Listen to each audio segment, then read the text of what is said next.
Welcome back to Morgan's video blog, Morgan's online blog in video format. Today, I'm here to talk to you about writing for young adults. This was my 11th and penultimate of my WorldCon Conzalen panel write-ups. The panelists for the titular panel were AJ Ponder as moderator, Katya Dibakara, DARCIE Little Badger, and Joe Struss. The panel description, which they didn't quite get to all the points, was as follows. Does writing for young adults differ from other writing? In what ways? How do writers approach it? And what are some examples from classics and from the panelists' own works? Well, in the modern publishing industry, YA is a booming and, for now, ever-growing market, seemingly. But despite the huge variety found within the category, there are two unifying requirements. First, the age of the point of view character needs to be young adult themselves, typically between 16 and maybe up to 19. And secondly, the story must address the issues that are important to young adults, such as coming of age, starting their own independent lives, and establishing their own identities separate from their families.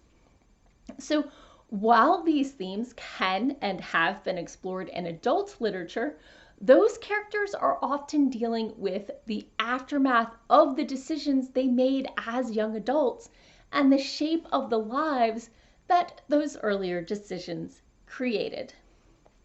So all of our panelists love their category. And the first question was, why is all the best literature YA, and what makes it so great? Obviously, we can't list all the reasons here, but here are some of the ones that spring to the panelists' minds.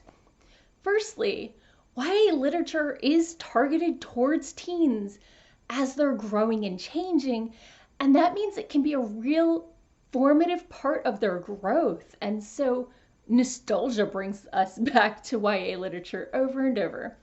Secondly, YA literature is often about characters who are transitioning from childhood to adulthood.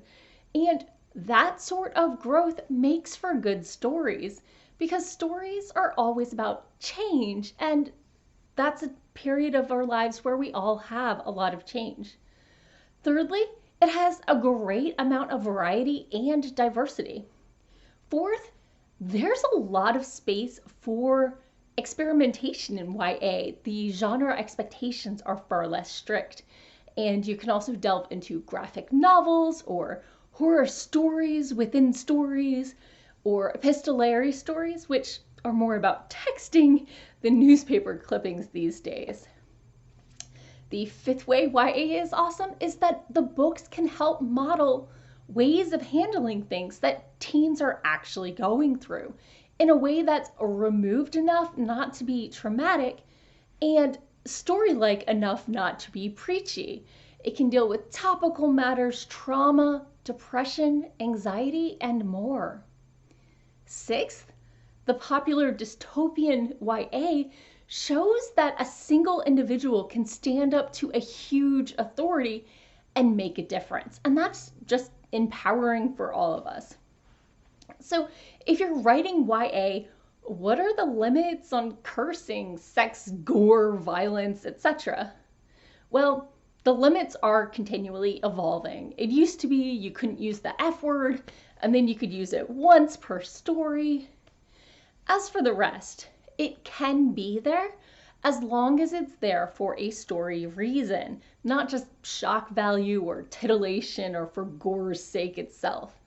Consider your audience and write it in a meaningful way. Which leads us to mistakes to be wary of. Of course, with writing, if you do it well enough, nothing is truly a mistake. But these are things you might want to avoid. Number one, chasing trends. The market fluctuates and your story may come after the enthusiasm has died down, especially if you're traditionally published, a process that can take years. Second biggest mistake, giving up too soon. Publishing is a hard business, but perseverance can take you a long way and a long time.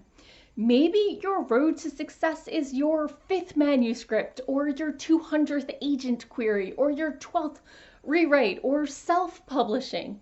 But you'll never know if you just give up. Third biggest mistake, not reaching out and hanging out with better writers. Having a support group of writers that you can call on is invaluable. Having good friends who are better writers that make you stretch to their levels only makes you better yourself. The fourth biggest mistake is not being open to criticism, constructive criticism. Caveat, constructive criticism should come from people you trust before the work is published. After it's published, it's no use and will only make you second guess yourself. And there is very little to glean from negative reviews, unless you have like structural issues or sensitivity issues. It's best not to read reviews at all, or have a friend only forward the ones they think you need to see. Fifth mistake is not writing things you enjoy, or not using a voice that resonates and works for you and the story. The sixth biggest mistake is not reading widely. While you shouldn't chase trends, you should know the shape of your own market, and reading outside your genre just broadens you. Seventh mistake is not doing your teen research. A lot of writers these days have teens magically loving 80s music and 80s pop references. We know how old the writer is. While there are some teens that do, they're not the norm, and the trend is getting a little overdone, people. Also, you have writers ignoring modern technology. If you're doing a contemporary story, pay attention to the apps the teens are using today, how they're using them, the current slang, and more. These things become outdated quickly. And number 8, overdoing the angsty teen stereotype. Okay, this one wasn't in the panel, but I skipped this phase myself. Right, Mom? I think I did. And when done poorly, it makes it hard to connect to the whiny main character. So, YA stories these days run the gamut of genres and intensities, just like the true lives of teens themselves. If you're writing for teens, just be careful. With the popularity of YA books amongst adults, more and more YA books have main characters that teens often accuse of sounding like adult perspectives.